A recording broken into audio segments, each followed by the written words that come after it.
one.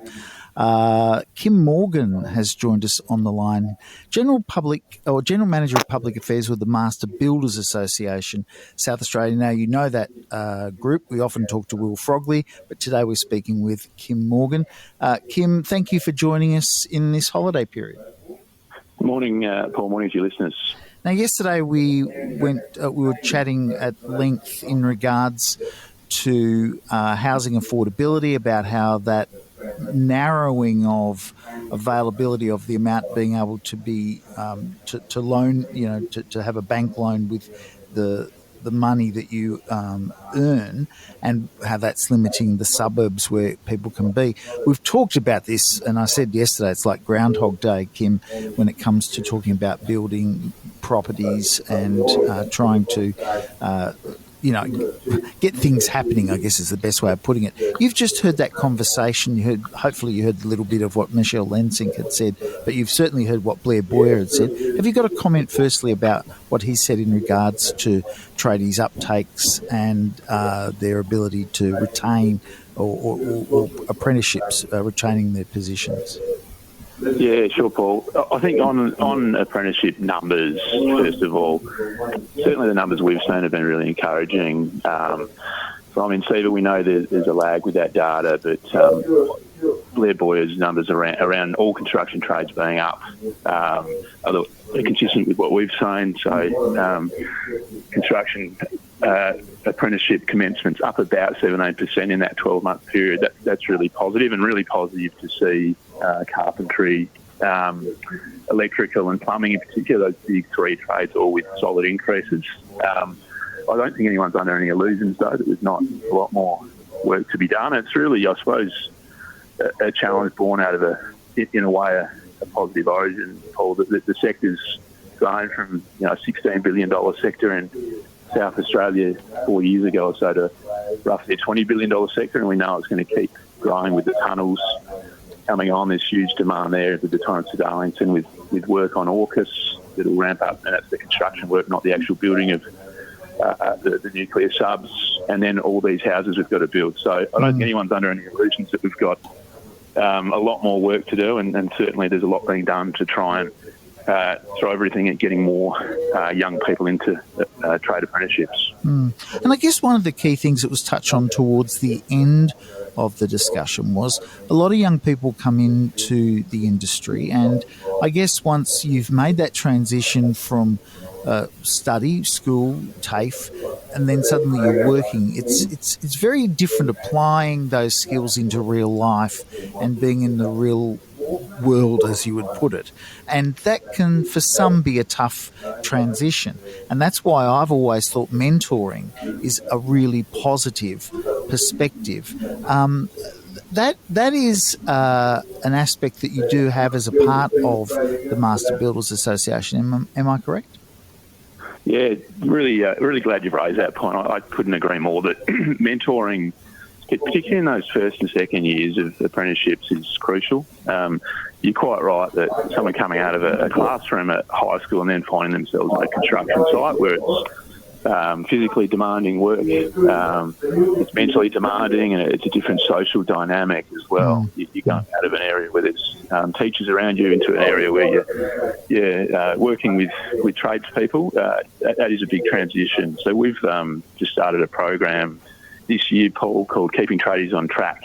Now, what we're doing here is we're looking at the fact that in the group training sector, this is where Master Builders employs apprentices, for example, on behalf of a host employer, and there is that mentoring through field officers. There's a completion rate of somewhere around 80%, which is pretty positive. And then in the direct indenture environment where it's a direct employer apprentice relationship, that completion rate is much lower, under 50% in some of the numbers I've seen. So we're trying to bridge that gap, and we've got a cohort of 120 directed indentured apprentices at the moment who are being mentored through this program, which is a state government supported program. It's only about 3 months in, so it's too early to draw any conclusions there, but I've already seen some really positive testimonials and case studies coming out there from that. staff member at Master Builders who's doing that mentoring work. So I think there is a need for more programs like that. This one's being piloted, so the proof will be in the pudding, but we're really hopeful that it can give us some really positive learnings going forward. Kim, I want to invite onto the program a caller who has had some experience in this field, and I think he would love to sort of have a chat to you about it. His name's Chris from Stirling. G'day, Chris. Thanks for calling in. Morning, gents. How you going? Happy New Year. Yeah, Happy New Year to you too. Yep. Great topic. And, had some experience in running a national mentoring program for apprentices over a number of years with federal government funding. But putting that aside, all the stuff that Kim's talking about and the Minister were talking about, they're all great. And they're all good intentioned and some differences. It's really interesting, that last point from Kim. Indentured apprenticeships down by 50%, but the apprenticeship system he's running through the Master Builders, it's much higher. I think he said 80%, so well done. You know, the reason for that is because, in my view, it will probably be because the Master Builders have not only a good mentoring program, which we all should have, but they've got team leaders and managers and bosses and supervisors who understand what they need to do to get these apprentices through, because they're part of the Master Builders Association. They've got time and they've got resources. Out on the job, on the side of the road where a chippy or electrician's managing 4 building sites, maybe just domestic, but maybe also construction, they don't have time. The reason that number is down, the indentured apprenticeship, is because the apprentice has a good time at trade school. They're with peers and they're good lecturers and all that. Then they get to the job. The bosses and the team leaders don't know how to manage an apprentice. They don't know how to keep them interested. They don't think like an apprentice because they've forgotten. I'm old. I've forgotten as well. I was an apprentice once. The money, we need to throw some time and some programs at upskilling the team leaders and supervisors so that the work site isn't like, oh my God, what am I doing this for? Because that's what's happening. I still work with apprentices. I still have a fair bit to do with the competency-based training world. And apprentices are still saying to me, got one in the family, still saying to me, it's all great, but on the job, seriously, the boss, I get to do this little job and this little job, but then I'm saying, can I do a bit of this? I've got my competency log. No, I can't get you to do any of that today. So there lies one of the biggest gaps in the development and retention of apprentices. Chris, thank you for sharing that story. Kim, what do you say to Chris and his experience? I think he's spot on and raises some really good points, Paul. And Chris, I think it's easy for me to sit, I suppose, in an office doing the work I do and tell people about the demands of being a trade, but Chris would know them firsthand. It is tough running a trade business. A lot of people who go down that line, I suppose, go into that line of work because they were good tradespeople themselves, and suddenly they're finding themselves managing the finances of a business. As Chris said, they're managing up to 4 sites or more, probably with some of them. They're managing multiple staff members, and these aren't necessarily skills they've been trained in. So the other part of the Keeping Tradies on Track program is some training for employers. We've got a 4 series that we'll be running this year, and we're trying to get as many direct indentured employers into that. It's going to be free training, and it's really going to deal with a range of issues about bookkeeping, about the generation gap as well, because we know that we've got millennials and these younger generation coming into workplaces, often working under people that might be over 50, and there can be those generational challenges. So it's going to deal with issues like that. So I think that the completion mentoring training issue in our industry is a critical one, certainly one we're passionate about, Paul. I'm speaking to Kim Morgan, he's General Manager of Public Affairs, Master Builders Association, South Australia. Kim, if you don't mind just holding on the line in a moment, we're going to have 2 more listeners that would like to share their experience, Colin and Joe. It's 29 minutes to 10. You tune to ABC Adelaide 891. Back from this Monday, breakfast with Sonia and Jules. Does it disappoint you that we have this question around underutilisation, whether you're planning for the future and yet you've got this problem at the moment? These are the conversations we need to have. When a child sex offender goes into prison the first time, do they have to demonstrate they can control their urges to get released? Sonia and Jules for breakfast. Back from this Monday. On air, online, on digital and on the ABC Listen app. 891 ABC Radio Adelaide. This is Mornings with Paul Goff on ABC Radio Adelaide. Just letting you know, there is an update from SAPOL. The traffic lights at the intersection of Port Wakefield and Montague Road Cavern are not operating. Please avoid the area where possible. So that's at the intersection of Port Wakefield and Montague Roads at Cavern are not operating. So just be careful if you're driving through that area. I'm speaking to Kim Morgan, General Manager of Public Affairs, Master Builders Association in South Australia. This is off the back of chatting yesterday about housing and the need, the desire for housing to be, I guess, undertaken quickly because there's a dire need for more homes. On the line is, waiting patiently, Colin from Hallett Cove. Good morning, Colin. Yeah, good morning, Paul. And listen, I was 76 years ago, I was an apprentice. Yeah. My first wage was 45 shillings. I had to push my push bike 5 miles to the factory because public transport didn't start until 7:30, and that's the time I had to start work. Yeah. But I thoroughly enjoyed it, and I recommend that to any young person to take up an apprenticeship, and you can go places from there on. In that 45 shillings, my parents had to feed me, clothe me, and help me buy tools to do my apprenticeship. And I just laugh at people now when they say, "Oh, it's not worth it." And I think it's a great job to do, apprenticeship. Look, Thank you very much. No, Colin, I appreciate you saying that. I guess the thing is, it is a different world, and people perhaps are. I'll say this, and I'll probably get into trouble, but it's the words of my father-in-law are softer now. Perhaps, Colin, there's not a lot of people that would probably be willing to get on their push bike and ride the 5Ks, for a lower wage.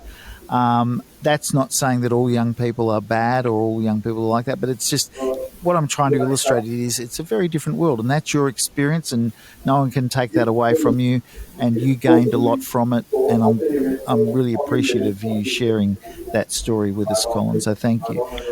Let's go to Joe from Semaphore. Joe, you've almost, I guess, you're going to talk about a different world in your experience with your child being an apprentice. Yes, horrific experience that took years of following up with supervisors who never responded, a case supervisor who laughed when we asked for help, when our employer kept removing our son from his classes the day before, saying he needed him in the workshop, to the point where instead of his apprentice work taking 3 years, it took 4.5. And then blaming him as the student for not following up when he had really clear evidence of following that up. So this is very much the opposite of what Colin was saying, that it was all, fine and dandy back when he did his apprenticeship. You're saying that through the process for your child, there was a lack of, I guess you would say, mentoring at the very least in both the workplace and then TAFE itself. Absolutely. He was put, 7 weeks into his apprenticeship, he was put in charge of a trade assistant and left on site alone, which we found to be very unsafe at 16. And then it just constantly happened to have him supervising. He was pulled out of every class for a TAFE year except for a 1-week block in his first year of trade school. In the end, he decided to find another employer to support his apprenticeship. But he's still involved in the industry that he got into? He has just left. He's very jaded. Jaded. He did finish his apprenticeship. His next employer, there was really high drug use, and so he would sit in his car at lunchtime because he found it really challenging to be around that culture. And again, he was accused of going out to his car to smoke marijuana when the people at the lunch table were taking much more serious drugs. Third employer came through. The third employer came through and supported him to finish, but it took a lot of work. We had no responses. In fact, at the second employer, a TAFE supervisor joined in with the employer in the blame against him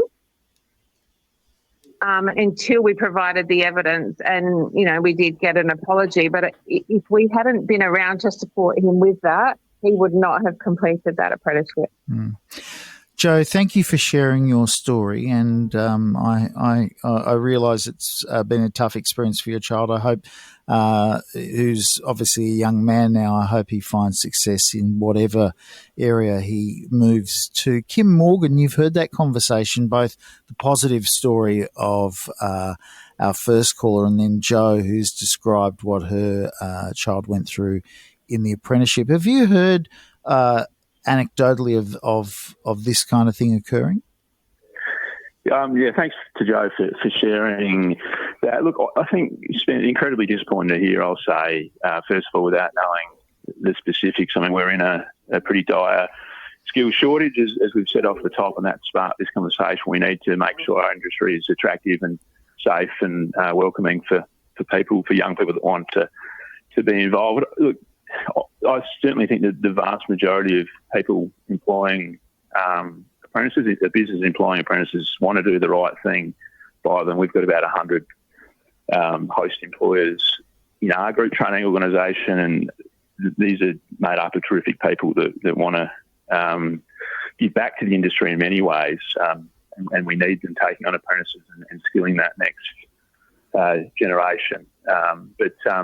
One thing I would say, I suppose, to anyone listening that is having a bad experience with an employer is don't feel like there's nowhere to turn. I mean, we'd be happy for anyone to call Master Builders, and if they're not happy where they are, we're certainly, as an industry association, we'll be proactive in assisting. And I think that the Skills Commissioner is the other one who's shown he's been really willing to be proactive, Cameron Baker, in terms of if there are employers blatantly doing the wrong thing and not allowing kids or students rather to go to trade school, for example. I think that's another avenue for people is the South Australian Skills Commission.